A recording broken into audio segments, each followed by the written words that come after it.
Class 5 English বিষয়ের second summative পরীক্ষার জন্য লেসন 6 থেকে এই স্টোরিটি খুবই গুরুত্বপূর্ণ। স্টোরিটি হলো a clever fox and a foolish goat. একটা চতুর শিয়াল এবং এক বোকা ছাগল। Once a fox was moving around a village. একদা এক খ্যাঁকশিয়াল এক গ্রামে ঘুরছিল। There was a deep well in that village. ওই গ্রামে একটি গভীর কুঁয়ো ছিল। The fox was not careful. খ্যাঁকশিয়াল মোটেও সতর্ক ছিল না। Suddenly he fell into the well. হঠাৎ সে ওই কুয়োর মধ্যে পড়ে গেল। He tried to get out. সে বেরিয়ে আসতে চেষ্টা করলো, বাট কুড নট, কিন্তু পারল না।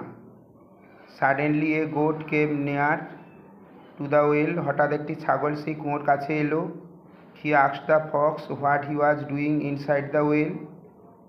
ছাগলটি খ্যাঁকশিয়ালকে জিজ্ঞাসা করলো কুয়োর মধ্যে সে কী করছে। The fox was clever. খ্যাঁকশিয়াল খুব চতুর ছিল। হি সেড দ্যাট, সে বলল, he was drinking the sweet water of the well. কুয়োর মিষ্টি জল পান করছে। Then he invited the goat to drink water in the well. তারপরে খ্যাঁকশিয়ালটি ছাগলটিকে আমন্ত্রণ জানালো জল পান করার জন্য। The goat was foolish. ছাগলটি বোকা ছিল। The goat believe the fox. সে খ্যাঁকশিয়ালকে বিশ্বাস করলো and jumped into the well. কুয়োর মধ্যে লাফ দিল। The fox was waiting for the moment. এরকম একটি মুহূর্তের জন্য অপেক্ষা করছিল খ্যাঁকশিয়াল। He climbed on the goat's back. ছাগলটির পিঠে উঠে পড়লো অ্যান্ড গট আউট ইজিলি। বাইরে বেরিয়ে এলো। But the foolish goat রিমেন্ড in the well. কিন্তু বোকা ছাগল কুয়োর মধ্যেই থেকে গেল। মোরাল হলো লুক বিফোর ইউ লিভ, মানে দেখে শুনে কাজ করবে।